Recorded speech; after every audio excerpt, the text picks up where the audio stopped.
In this video, we're going to do some summary practice problems for energy level diagrams and electron configurations. So first, we're going to try the concepts we learned for the magnesium atom. So the magnesium atom, it is in group 2 of the periodic table.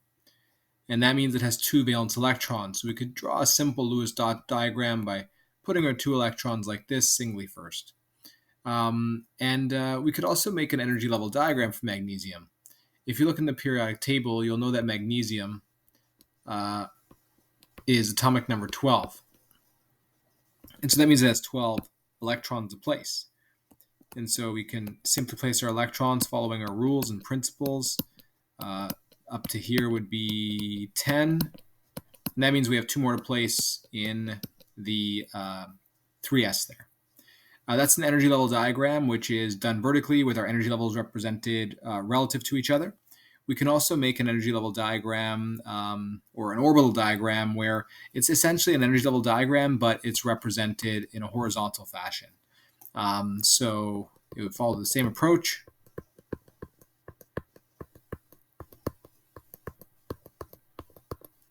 And that would be the energy level diagram for the orbital diagram for magnesium. We can also write the electron configuration for magnesium. You can use your periodic table or your drawing that you did. But if you use your drawing, you'll see there's 2 electrons in the 1s, 2 electrons in the 2s, 6 electrons in the 2p, and 2 electrons in the 3s. So these are its valence electrons here. And if you want to do the electron configuration, that's shorthand or the noble gas, you would realize that up to the 2p6, that's our noble gas that comes before magnesium in the periodic table. And that noble gas happens to be neon. So we'd replace all that by neon and then put 3s2. Although the question's not asking you to do it here, if you had to make the ion for magnesium, you know that magnesium is in group 2. It has 2 valence electrons. If you look at the electron configuration here, it has 2 valence electrons. This metal is going to lose 2 electrons to form the ion. So if the question was asking you that, you could simply lose the 2 electrons and you would become plus 2. So the ion will look like this: 1s2, 2s2, 2p6. We got rid of these 2 electrons here to make the magnesium 2 plus ion, since it's in group 2. And so now this would be isoelectronic to neon. And its new shorthand configuration would simply be neon. So it has a noble gas configuration when it forms an ion. To form the ion in the drawings, you could simply remove the 2 valence electrons there, and then same idea over here. You could remove those there, and now it is similar to neon. They're isoelectronic. It hasn't become neon because it doesn't have the same protons as neon, but it's similar to neon. In terms of electron configuration, it has a noble gas configuration. It is nice and stable because below everything is full. You'll notice that the final shell here, once I remove the 3s2, is complete with 8 valence electrons, just like neon. And here are some more practice problems that you could try out for the orbital diagrams. And then you can write out the electron configuration as well based on the orbital diagrams, or vice versa. But for hydrogen, we know, for example, there's 1 electron, so it's that arrow going up, and this would represent 1s1. For helium, there's 2 electrons. It's an up and down arrow there, and we have 1s2. For lithium, there's 3 electrons, so fill that up first, then go to the 2s, and we have 1s2, 2s1. For boron, we have 4 electrons, so 1, 2, 3, 4.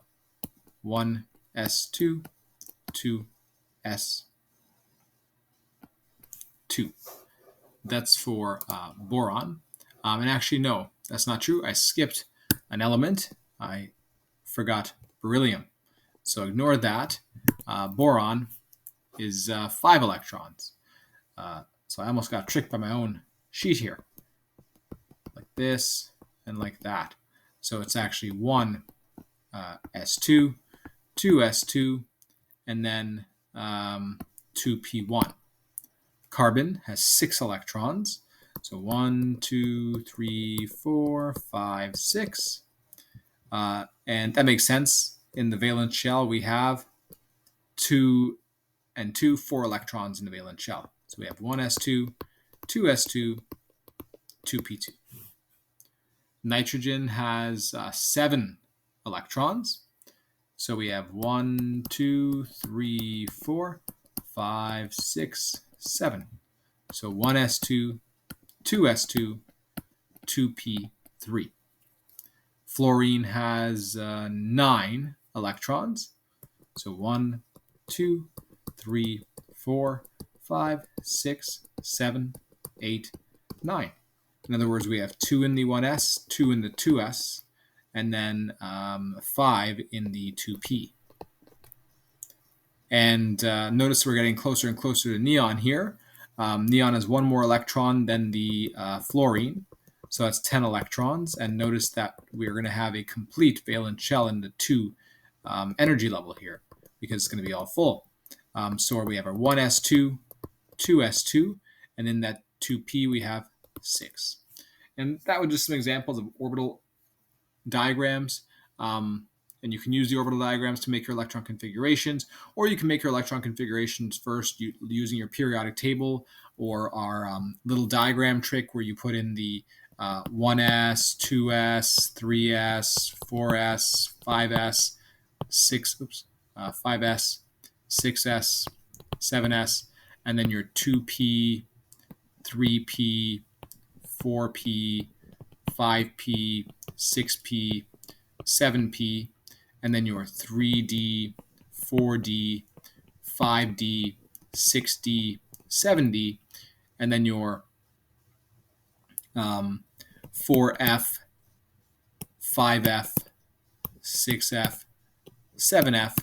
And then what you can do is you can make your arrows to show the direction of the filling. So starting, for example, from here you have your 1s, then your 2s, then your 2p 3s, then your 3p 4s, then your 3d 4p 5s, then your 4d 5p 6s, and you keep going in that order there. So then your 4f 5d 6p 7s, and then your 5f 6d 7p, then your 6f 7d, and then your 7f. And so you can use that trick there as well, rather than just using your periodic table, and that can help. But they're all based on the same process.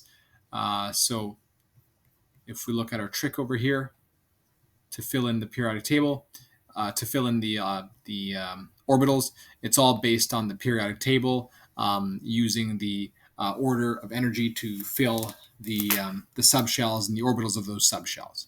So make sure you're comfortable doing either one, this diagram here or this periodic table as well, and try to do a variety of practice so you can really understand how all these diagrams relate to each other and how electron configurations relate to all those diagrams as well.